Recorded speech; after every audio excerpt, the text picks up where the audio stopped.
আসসালামু আলাইকুম। ক্লাস 7-এর 2021 সালের অনলাইন জিওগ্রাফি ক্লাসের আজকে সেকেন্ড ক্লাস। এর আগের ক্লাসে আমরা পৃথিবীর পরিক্রমণ সম্পর্কে শুরু করেছিলাম। আজকেও পৃথিবীর পরিক্রমণ চ্যাপ্টারই হবে। দেখো, পৃথিবীর পরিক্রমণ কি, পৃথিবীর আবর্তন কি, এগুলো এর আগের ক্লাসে আলোচনা করেছি, তবু আজকে আর একবার বলছি। দেখো, তাহলে আজকে আমরা পৃথিবীর পরিক্রমণ সম্পর্কেই জানবো আবার, কারণ এই চ্যাপ্টারটা শেষ হয়নি। কালি একটু শেষ হয়ে গেছে, একটু কষ্ট করে দেখে নিও, এরপরের ক্লাসে আবার কালি ভরে ভালো করে দেখাবো। দেখো, পৃথিবীর পরিক্রমণ এবং আবর্তন এই দুটো বিষয় আগে আমাদের বুঝতে হবে। আবর্তন বলতে, এটা যদি আমরা পৃথিবী ধরি, পৃথিবী যখন নিজ অক্ষের চারিদিকে আবর্তন করছে একে বলা হচ্ছে আবর্তন। আবর্তন বলতে নিজের চারিদিকে ঘোরা, এটা ধরো এরকম নিজের চারিদিকে ঘুরছে, এটা হলো আবর্তন। আর যখন কোনো একটা বিষয়কে কেন্দ্র করে ঘুরছে, এরকম করে এই রাস্তা দিয়ে ঘুরছে, অর্থাৎ এখানে আছে একবার, এখানে আছে, এখানে আছে, এরকম আছে, এটাকে বলা হচ্ছে পরিক্রমণ। যেমন এটা সূর্যকে বেষ্টন করে যখন পৃথিবী ঘুরছে তখন তাকে বলা হচ্ছে পরিক্রমণ। এই আবর্তনের ফলে কি হয়? আবর্তনের ফলে যে দিকটা সূর্যের সামনে থাকে সেই দিকটা হয় দিন এবং বিপরীত দিকটা হয় রাত্রি। অর্থাৎ আবর্তনের ফলে দিন এবং রাত্রি হচ্ছে। আবর্তন কথার অর্থ একটা হচ্ছে অহন্য, অহন্য কথার অর্থ হচ্ছে দিন এবং রাত্রি, এই জন্য একে বলা হচ্ছে আহ্নিক গতি। এর আরেকটা নাম হচ্ছে আহ্নিক গতি বলা হয় আবর্তন গতিকে। আর পরিক্রমণের ফলে, এর ফলে দিন রাত্রি হচ্ছে, ওই জন্য আহ্নিক গতি। পরিক্রমণের ফলে বছর হয়, এইখান থেকে আবার ঘুরে এসে যখন আবার পুনরায় সেই জায়গায় আসে একে বলা হচ্ছে বছর। এই জন্য এর নাম হচ্ছে বার্ষিক গতি। অর্থাৎ আমরা বলি বার্ষিক বলতে বছর, অর্থাৎ এর নাম হচ্ছে বার্ষিক গতি। পরিক্রমণ গতির অপর নাম হচ্ছে বার্ষিক গতি, আবর্তন গতির অপর নাম হচ্ছে আহ্নিক গতি। এই আবর্তন করতে সময় লাগে 23 ঘন্টা 56 মিনিট 4 সেকেন্ড। এর আগের ক্লাসে আমি বলেছি প্রায় 24 ঘন্টা। পরিক্রমণ করতে সময় লাগে 365 দিন 5 ঘন্টা 48 মিনিট 46 সেকেন্ড, প্রায় 1 বছর। অর্থাৎ 365 দিন আমরা বছর ধরি। দেখো, এর এইখানে একটা কি আছে, এটা অক্ষ আছে, পৃথিবীর অক্ষ। পৃথিবীর অক্ষ কি অনেক সময় 1 নম্বরে আসতে পারে। পৃথিবীর অক্ষ কি?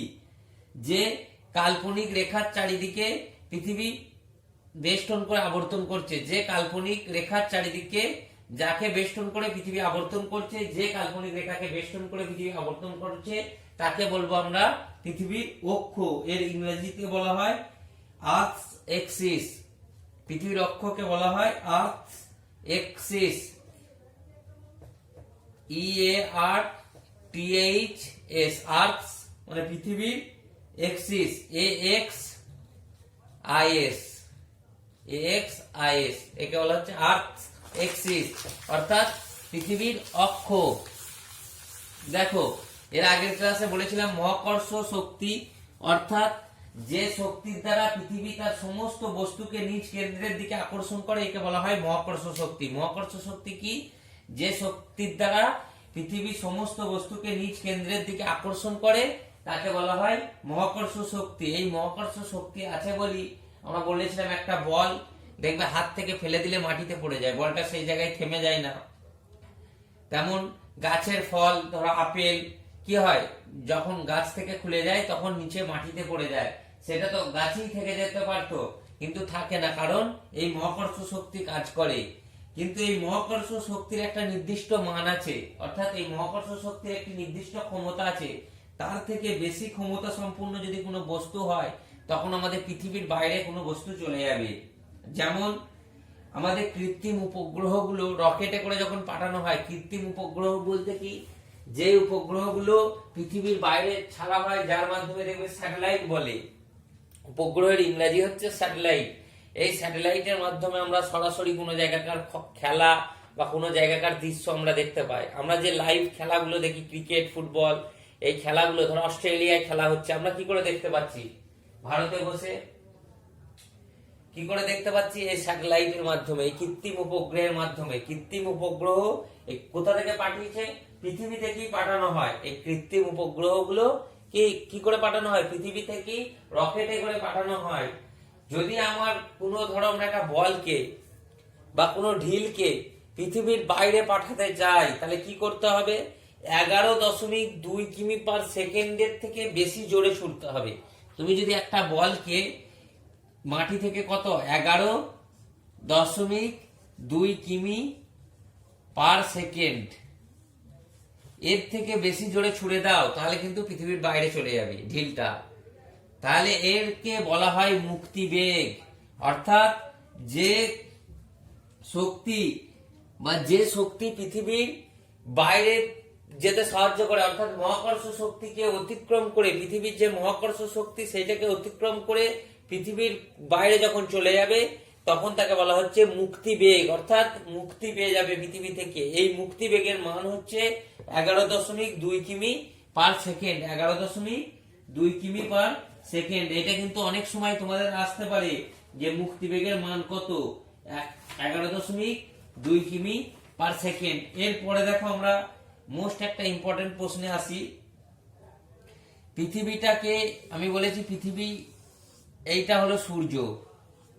এই সূর্য পৃথিবী একটা নির্দিষ্ট উপবৃত্তাকার কক্ষপথে বেষ্টন করছে। এটা ধরো পৃথিবী, এটাকে সূর্যকে বেষ্টন করে আছে একটা নির্দিষ্ট উপবৃত্তাকার কক্ষপথ দিয়ে পৃথিবী যাতায়াত করে। এরকম এইখান থেকে এদিকে যায়, এরকম আস্তে আস্তে আস্তে আস্তে আবার পুনরায় এই জায়গায় ফিরে আসে। এই ফিরে আসাটাকে আমরা কি বলেছি, বাৎসরিক গতি বা বার্ষিক গতি বা পরিক্রমণ গতি। যে নির্দিষ্ট উপবৃত্তাকার কক্ষপথে পৃথিবী পরিক্রমণ করে তাকে বলা হচ্ছে বাৎসরিক গতি বা বার্ষিক গতি। যে উপবৃত্তাকার কক্ষপথে পৃথিবী একটি নির্দিষ্ট গতিতে পশ্চিম থেকে পূর্ব দিকে যায়, কোন দিক থেকে যায়, পশ্চিম থেকে পূর্ব দিকে আবর্তন করে, তাকে বলা হচ্ছে বার্ষিক গতি। এই বার্ষিক গতির মাধ্যমে কি হয়, বার্ষিক গতির মাধ্যমে প্রধানত ঋতু পরিবর্তন হয়। দেখো এই পৃথিবী যখন পরিক্রমণ করে এই দূরত্বটা কিন্তু সর্বদা সমান থাকে না, সর্বদা সমান থাকে না, কখনো বেশি থাকে কখনো কম থাকে। সব থেকে বেশি থাকে একটা সময়, সেইটার সময় পৃথিবী থেকে, আমরা জানি পৃথিবী থেকে সূর্যের গড় দূরত্ব কত, 15 কোটি কিমি। এইটা আমরা গড় জানি কত, 15 কোটি কিমি। অর্থাৎ 15 কোটি কিলোমিটার হচ্ছে পৃথিবী থেকে সূর্যের গড় দূরত্ব। কিন্তু আমরা যদি ভালো করে দেখি পৃথিবী থেকে সূর্যের গড় দূরত্ব কিন্তু 15 কোটি কিমি নাই। কখনো বেশি হয় দূরত্ব, কখনো কম হয়। যখন বেশি হয় তখন তার একটা নাম আছে, এবং যখন কম হয় তখন তার একটা নাম আছে। যখন বেশি হয় তখন তাকে বলা হয় অপসূর। কি বলা হচ্ছে, অপসূর। এই অপসূর হয় 4ঠা জুলাই। কবে হয়, 4ঠা জুলাই, 4ই জুলাই। এখন তোমরা এরকম লিখবে 4ই জুলাই, কি হর্ষইটা দেবে না, 4-এর পর হর্ষই দেবে না, শুধু 4 জুলাই দেবে, মানে 4ঠা জুলাই। এটা কিন্তু আগেকার বইয়ে কি থাকতো, 4ই জুলাই থাকতো, এখানে 4 দিয়ে হর্ষই দিয়ে তারপরে এই জুলাই লেখাটা থাকতো। কিন্তু এখন আধুনিক বইগুলো কি দিচ্ছে, শুধু 4 দিয়ে জুলাই, কি কিন্তু 4ঠা জুলাই বলে। তাহলে অপসূর হয়, অপসূর কথার অর্থ কি আগে আমরা জানি। অপ মানে দূর, এই অপ মানে হচ্ছে দূর, এবং সূর মানে হচ্ছে সূর্য, মানে দূর সূর্য। অর্থাৎ যখন পৃথিবী থেকে সূর্যের দূরত্ব সব থেকে বেশি থাকে তাকে বলা হয় অপসূর। এটা কোন তারিখে থাকে, 4ঠা জুলাই থাকে। পৃথিবী থেকে সূর্যের দূরত্ব সব থেকে বেশি থাকে কবে, 4ঠা জুলাই। পৃথিবী থেকে সূর্যের দূরত্ব সব থেকে বেশি থাকে 4ঠা জুলাই। একে বলা হচ্ছে অপসূর। এই সময় দূরত্ব কত থাকে, 15 কোটি 20 লক্ষ কিলোমিটার। 15 কোটি 20 লক্ষ কিলোমিটার, 20 লক্ষ কিমি। তাহলে পৃথিবী থেকে সূর্যের দূরত্ব সব থেকে বেশি থাকে 4ই জুলাই। এই সময় দূরত্ব থাকে 15 কোটি 20 লক্ষ কিলোমিটার। একে অপসূর বলে। অনেক সময় অপসূর 2 নম্বর বা 3 নম্বরের টিকাও চলে আসে। তাহলে অপসূর কথার অর্থ আমরা ভেঙে বলবো, অপ মানে দূর, সূর মানে হচ্ছে সূর্য। অর্থাৎ পৃথিবী থেকে সূর্যের দূরত্ব সব থেকে যখন বেশি থাকে তখন তাকে অপসূর বলে। এই অপসূর হয় 4ঠা জুলাই। এই সময় পৃথিবী থেকে সূর্যের দূরত্ব থাকে 15 কোটি 20 লক্ষ কিলোমিটার। আশা করি তোমরা সকলেই অপসূর কি বুঝতে পেরেছো। এইটা যদি অপসূর হয় এইখানে লিখে দেবে 4 জুলাই অপসূর এর দূরত্ব থাকে 15,20,00,000 কিলোমিটার। তারপরে দেখো একটা আছে অনুসূর। অনুসূর অনুসূর কথার অর্থ হচ্ছে, অনু মানে কি আমরা জানি, অনু খুব ছোট জিনিসকে বোঝায়। অনু মানে কম, কম, আর সুর মানে সূর্য। তাহলে অনু মানে কম সূর্য, কম সূর্য না, এখানে কম দূরত্ব বলে এটাকে বলা হচ্ছে। অর্থাৎ এইটা দেখা যায় 3রা জানুয়ারি, অর্থাৎ 3 জানুয়ারি আমরা লিখবো 3 জানুয়ারি। এই অনুসূর হয় 3রা জানুয়ারি। অর্থাৎ পৃথিবী থেকে সূর্যের দূরত্ব সব থেকে কম 3রা জানুয়ারি দেখা যায়, একে অনুসূর বলে। এই সময় পৃথিবী থেকে সূর্যের দূরত্ব থাকে 14,70,00,000 কিলোমিটার। অনুসূরের সময় কত দূরত্ব থাকে? 14,70,00,000 কিমি। অপসূরে কত বলেছিলাম? 15,20,00,000 কিলোমিটার।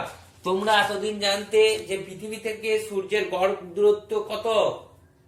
পৃথিবী থেকে সূর্যের গড় দূরত্ব হচ্ছে 15 কোটি কিলোমিটার, কিন্তু আজকে তোমাদের আমি বলবো দেখো আলাদা। 15,20,00,000 আর 14,70,00,000। এইখানে যদি তোমরা কষো, হিসেব কষো, দেখো অঙ্কের মতো। ভূগোলে তো সবকিছু অঙ্কের মতো থাকে, ভূগোলে অঙ্ক আছে। 15,20,00,000, কালিটা খুব কম আছে। 14,70,00,000, তাহলে ডিফারেন্স কত হয়? এই ডিফারেন্স হচ্ছে দেখো 20 আর 70, 50 লক্ষ ডিফারেন্স হচ্ছে, 50 লক্ষর। অর্থাৎ 14 থেকে 70 যদি 50 হয় তাহলে 25 এর হাফ হবে 25 হাফ হবে 25 লক্ষ। তাহলে 14,95,00,000 কিলোমিটারের গড় হবে। দুটোর ডিফারেন্স 50, তাহলে গড় কত হবে? 25। তাহলে 14,95,00,000 হচ্ছে পৃথিবী থেকে সূর্যের গড় দূরত্ব। এতদিন আমরা কি বলেছি? পৃথিবী থেকে সূর্যের গড় দূরত্ব, এতদিন আমরা কি বললাম? পৃথিবী থেকে সূর্যের গড় দূরত্ব জেনে এসেছি 15 কোটি কিলোমিটার, কিন্তু পৃথিবী থেকে সূর্যের গড় দূরত্ব হচ্ছে 14,95,00,000 কিলোমিটার। আজ থেকে আমরা কিন্তু জানবো যে সূর্য থেকে পৃথিবীর গড় দূরত্ব 14,95,00,000 কিলোমিটার, কিন্তু 15 কোটি লিখলেও হয়ে যায়। দেখো তাহলে আমরা অনুসূর আর অপসূর বুঝলাম। অনুসূর হয় 3রা জানুয়ারি, যে সময় পৃথিবী থেকে সূর্যের দূরত্ব সব থেকে কম থাকে তাকে বলা হচ্ছে অনুসূর। আর অপসূর হচ্ছে 4 জুলাই, যে সময় পৃথিবী থেকে সূর্যের দূরত্ব সব থেকে বেশি হয় তাকে বলা হচ্ছে অপসূর। অনু কথার অর্থ কম, সুর মানে সূর্য, অপ কথার অর্থ হচ্ছে দূর, সুর কথার অর্থ হচ্ছে সূর্য।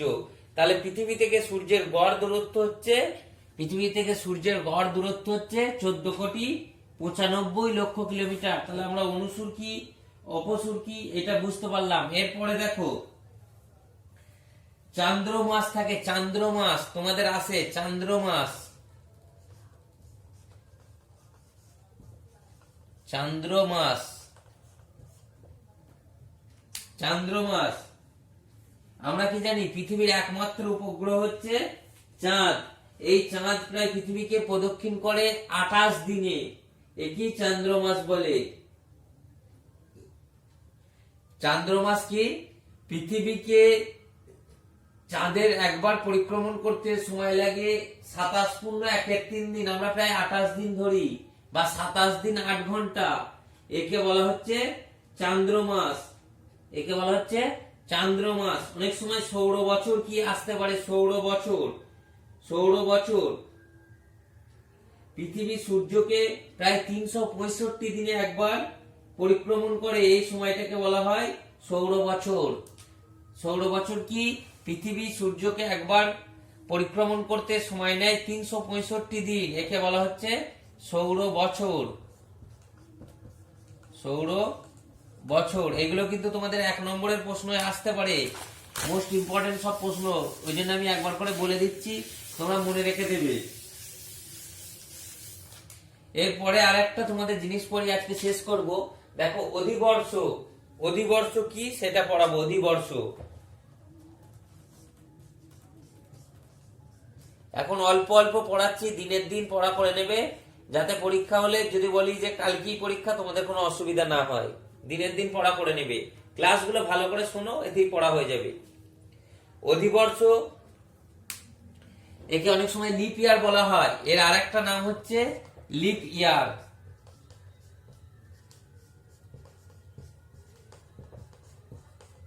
লিপ ইয়ার, অধিবর্ষ বা লিপ ইয়ার। আমরা কি বলেছি, যখন পৃথিবী সূর্যকে একবার পরিক্রমণ করতে সময় নেয় কত, 365 দিন। 365 দিন 5 ঘন্টা 48 মিনিট 46 সেকেন্ড। 48 মিনিট 46 সেকেন্ড শর্টে লিখে দিলাম। 365 দিন 5 ঘন্টা 48 মিনিট 46 সেকেন্ড, বা এই 5 ঘন্টা 48 মিনিট 46 সেকেন্ডটাকে 6 ঘন্টা ধরি, অর্থাৎ 365 দিন 6 ঘন্টা। তাহলে 365 দিন 6 ঘন্টায় বছর ধরি, কিন্তু আমরা বছরটা কত দিনে করি, 365 দিনে। সহজ হিসাব, 365 দিন আমরা বছর ধরি, তো 6 ঘন্টাটা বাদ চলে যায়। তাহলে 4 বছর পর এরকম 365 দিন 6 ঘন্টা, 365 দিন 6 ঘন্টা, এরকম করে 4 বছর পর কত হবে, এই 6 ঘন্টাগুলো বাড়তে বাড়তে 4 বছর পর 4 6 24 ঘন্টা। 24 ঘন্টায় কি হয়, একদিন। অর্থাৎ 365 দিন যে 6 ঘন্টা, এটা 4 বছর পর একদিন বেড়ে যাচ্ছে। তাই জন্য 4 বছর পর একটা দিন এক্সট্রা ক্যালেন্ডারে লেখা হয়, একে বলা হচ্ছে অধিবর্ষ বা লিপ ইয়ার। বুঝা গেল? আশা করি সকলে বুঝতে পেরেছো। এই 365 দিন 6 ঘন্টায় যে বছর হচ্ছে, এইটা 6 ঘন্টাটা বাড়তি থেকে যাচ্ছে। 365 দিনে আমরা বছর ধরে নিচ্ছি। তাহলে এরকম 6 ঘন্টা 6 ঘন্টা এরকম 4 বছর হয়ে যাওয়ার পর 4 6 24 ঘন্টা, অর্থাৎ একদিন বেড়ে যাচ্ছে। তাই ক্যালেন্ডারে 4 বছর পর পর একটা দিন এক্সট্রা করা হয়। সেটা কোন মাসে করা হয়, ফেব্রুয়ারি মাস দেখবে আমাদের 28 দিনে হয়। ফেব্রুয়ারি মাস 28 দিনে হয়। এই 4 ঘন্টা 6 ঘন্টা এক্সট্রা থেকে থেকে 4 বছর পর এই ফেব্রুয়ারি মাসে যোগ করে দেওয়া হয়, অর্থাৎ 366 দিনের বছর হয়। যদি 1 নম্বরের আসে যে অধিবর্ষ কি, তাহলে লিখতে পারি আমরা যে বছরগুলি 366 দিনের হয় তাকে অধিবর্ষ বলি। সাধারণত বছর কত দিনের হয়, 365 দিনের, কিন্তু 4 বছর পর পর 366 দিনের বছর হয়। এই একে বলা হচ্ছে অধিবর্ষ বা লিপ ইয়ার। তোমরা আশা করি বুঝতে পেরেছো। আজকের ক্লাস এখানেই শেষ করছি, এর পরের দিন আবার এর পর থেকে স্টার্ট করব।